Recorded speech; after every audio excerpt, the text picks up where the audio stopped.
terapi terbaik kalau kita ingin berbuat baik, maka terapinya Quran.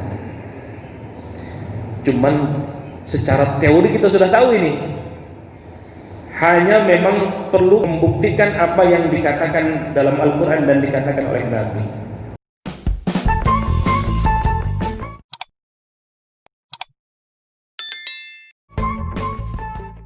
وَيُبَشِّرُ الْمُؤْمِنِينَ الَّذِينَ يَعْمَلُونَ الصَّالِحَاتِ أَنَّ لَهُمْ أَجْرًا كَبِيرًا.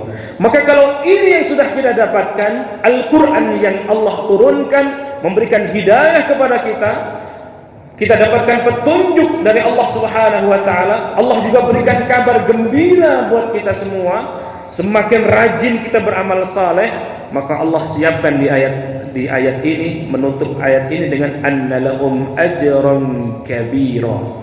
Maka Allah Subhanahu wa taala memberikan pahala yang besar. Bukan hanya pahala di dunia, Bapak sekalian. Bukan hanya pahala di akhirat, tetapi pahala di dunia dan pahala-pahala yang lainnya. Saya sering mengatakan atau saya sering menyampaikan bahwa terapi terbaik kalau kita ingin berbuat baik, maka terapinya Quran. Cuman secara teori kita sudah tahu ini, hanya memang perlu kalau istilah dalam metodologi penelitian itu, metodologinya sudah ketahuan. Tinggal apanya itu, dibuat satu kerangka, satu metodologi yang kemudian satu metodologi itu membuktikan apa yang dikatakan dalam Al-Quran dan dikatakan oleh Nabi.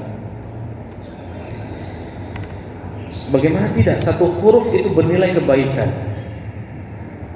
Man qara'a harfan, yang sering kita ulang-ulang, min kitabillah falahu hasanah wal hasanatu bi 'ashri amsalha. La aqulu alif lam mim harfun walakin alifu harfun wa lam harfun wa mim harfun. Siapa yang membaca Al-Quran harfan, satu huruf saja sudah bernilai kebaikan. Saya sih berharap teks hadis ini kita amalkan dalam satu disiplin. Misalnya ada yang sakit, misalnya sering sakit kepala, terus baca Quran. Oh, sudah pasti benarnya. Itu kebaikan, Quran itu kebaikan. Membangun bisnis gagal, pinjam lagi, gagal lagi. Membangun bisnis baru, gagal lagi. Bisnis yang lain, gagal lagi. Coba, man qara'a harfan min kitabillah falahu hasan. Geber dengan baca Quran. Wah. Hanya kita itu yakin, iman sih iman, ya. Iman sih iman, yakin sih yakin. Tapi pada tingkatan pengamalannya belum banyak kita yang mengamalkan. Itu bedanya kita dengan para sahabat. Sehingga menghafal surah ini sudah hafal, pindah ke surah berikutnya, surah yang lalu hilang, surah berikutnya hafal. Pindah ke surah berikutnya, surah yang lalu hilang. Kenapa begitu? Ternyata satu jawabannya, tidak diamalkan. Tidak diamalkan. Ya, makanya kita baca Bismillahirrahmanirrahim, kita amalkan satu ayat ini saja. Itu subhanallah.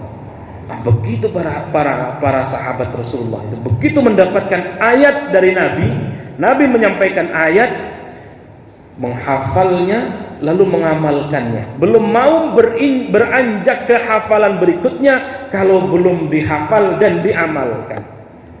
Wah, kalau tingkatannya model ini nih, subhanallah, maka akan terjadi perubahan yang luar biasa. Perubahan yang luar biasa. Ajran kabir, Allah menyiapkan pahala yang besar. Pahala bukan hanya di akhirat, tetapi pahala yang kita terima kalau sedang tadi itu kita geber dengan mengamalkan hadis Nabi tadi. Sakit nggak kunjung sembuh, kedok ikhtiar terus, jangan berhenti ikhtiar. Ini saya mau ngamalkan ini, Ustaz. ikhtiarnya enggak, itu salah. Ya. Ikhtiarnya jalan, tetapi memaksimalkan ikhtiar dengan terapi Quran. Sudah berobat kemana-mana nggak sembuh, ke dokter sudah tidak sembuh, belum menemukan kesembuhan, lalu ke alternatif tidak menemukan kesembuhan, para tidak normal juga tidak sembuh. Nah, sudah ikhtiar terus, ikhtiar terapi dengan Quran.